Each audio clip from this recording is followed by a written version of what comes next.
If you're starting the new year determined to make some changes or create new habits and routines, then today's episode of the Leader's Kitbag is for you. I don't know if you've ever noticed how we humans tend to have Teflon for the good habits. They just don't stick. Yet at the very same time, we've got Velcro for the bad ones. They stick really easily.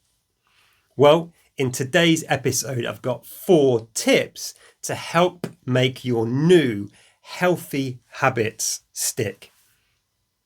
Hey, I'm Ben Morton. I'm a leadership trainer, executive coach, and keynote speaker. And everything I do is designed to try and help create a world where people can go to work feeling inspired to give their absolute best, whilst going home at the end of each and every day to their loved ones, feeling recognised for what they do and appreciated for who they are. So, how do we make the good habits stick?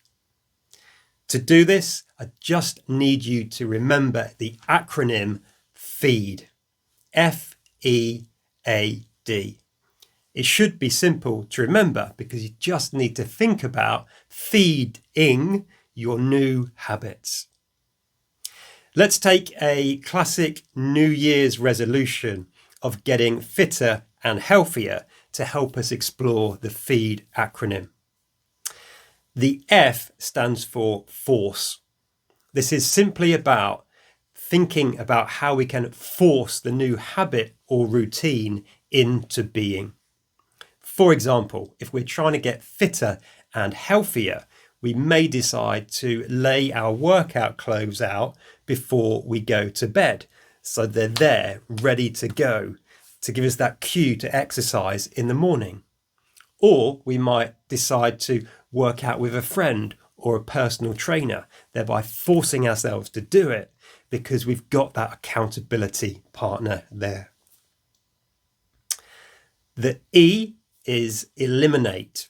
This is really about trying to remove all of the blockers, hurdles, distractions or temptations that might prevent us from starting to build our new habit. Again, with our example of getting healthier and fitter, we might decide to keep our phone out of the bedroom or out of sight so we don't get drawn to it as soon as we wake up in the morning, if that's when we're planning to exercise.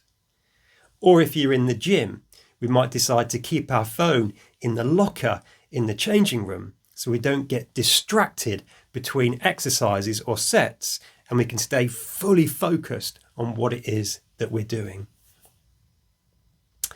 The A stands for automate or automation.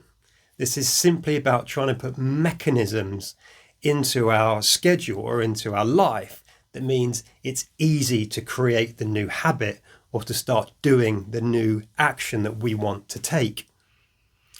For example, you may decide that you want to sign up to some sort of fitness app or subscribe to a class, therefore starting to make exercising more automatic.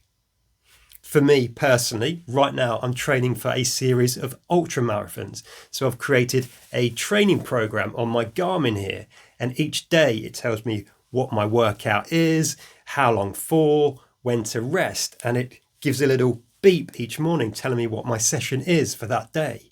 It's automating my training. And then finally, the D stands for delegate or delegation.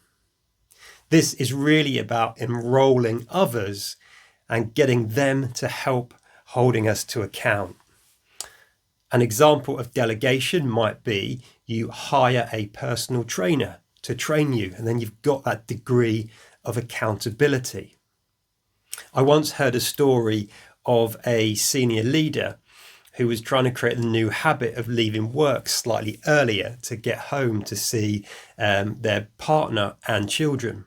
And because they were typically the last one in the office, they automated the light to turn off at a set time, and that was his trigger to go home. That's an example that probably spans automation and delegation. So there you have it, folks. 4 simple tactics to help you embed new habits and routines in this new year.